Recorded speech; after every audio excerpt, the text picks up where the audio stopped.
എല്ലാവർക്കും നമസ്കാരം. Very good morning to all. നല്ലൊരു ദിവസം എല്ലാവർക്കും ഞാൻ ആശംസിക്കുകയാണ്.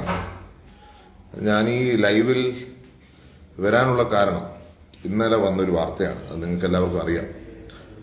വാക്സിനെ കുറിച്ച് വന്ന വാർത്ത. ഞാനിപ്പോൾ അത് സൂചിപ്പിക്കാൻ മറ്റൊരു കാരണമില്ല. എൻ്റെ പിതാവിൻ്റെ ആരോഗ്യവുമായി ബന്ധപ്പെട്ട് അദ്ദേഹത്തിന് ചികിത്സ നൽകുന്നില്ല എന്ന് പറഞ്ഞാണ് ഒത്തിരി വാർത്തകൾ ഇവിടെ പഠിച്ചു വരികയുണ്ടായി. അതിനകത്ത് ഒരാക്ഷേപം അദ്ദേഹത്തിന് ഞാൻ വാക്സിൻ കൊടുത്തിരുന്നില്ല എന്നുള്ളതാണ്.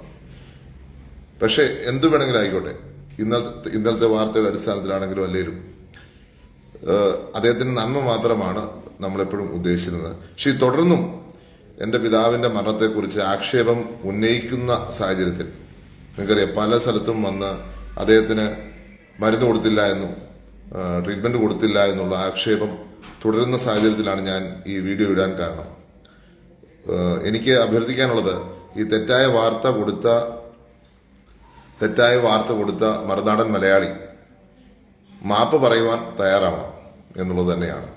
കാരണം ശരിയല്ലാത്തൊരു വാർത്തയാണ് നിങ്ങൾ കൊടുത്തത്. അദ്ദേഹത്തിന്റെ ട്രീറ്റ്മെന്റിന് വേണ്ടി എല്ലാം മാക്സിമം ചെയ്തു എന്ന് മാത്രമല്ല, അദ്ദേഹത്തിന് ദോഷം വരുന്നൊന്നും ചെയ്യരുത് എന്ന് ആഗ്രഹിച്ചുകൊണ്ടാണ് വാക്സിൻ ഉൾപ്പെടെ ഒന്നും കൊടുക്കാറുള്ളത്. അപ്പോൾ തീർച്ചയായിട്ടും ഇന്നത്തെ വാർത്ത അതിനെ സാധൂകരിക്കുകയാണ്. ഈ ഒരു സാഹചര്യത്തിൽ മറുനാടൻ മലയാളി മാപ്പ് പറയാൻ തയ്യാറാവണം എന്നുള്ളതാണ് എനിക്ക് അഭ്യർത്ഥിക്കാനുള്ളത്. കാരണം എന്നെപ്പറ്റിയും കുടുംബത്തെപ്പറ്റിയും ഇന്നും നിരന്തരമായി പൊതുവേദിയിൽ വന്ന് അദ്ദേഹത്തിന് ട്രീറ്റ്മെന്റ് കൊടുത്തില്ല എന്നുള്ള വാർത്ത ഉണ്ടാകുവാൻ സാഹചര്യമായത് നിങ്ങളാണ്, നിങ്ങളുടെ വാർത്തയാണ്.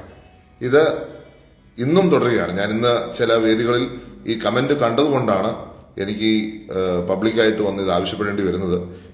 നിങ്ങളുടെ മാപ്പ് എനിക്ക് വലിയ വ്യത്യാസം ഉണ്ടാക്കുന്നില്ലെങ്കിലും പൊതുസമൂഹത്തിന് മുന്നിൽ അത് ഒരു വ്യത്യാസം ഉണ്ടാക്കും എന്നുള്ള കാര്യത്തിൽ യാതൊരു സംശയവുമില്ല.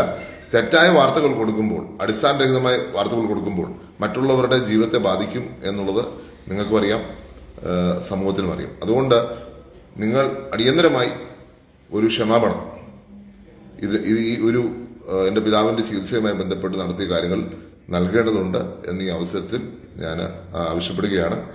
പ്രത്യേകിച്ച് നീണ്ട് ഞാൻ പോകുന്നില്ല.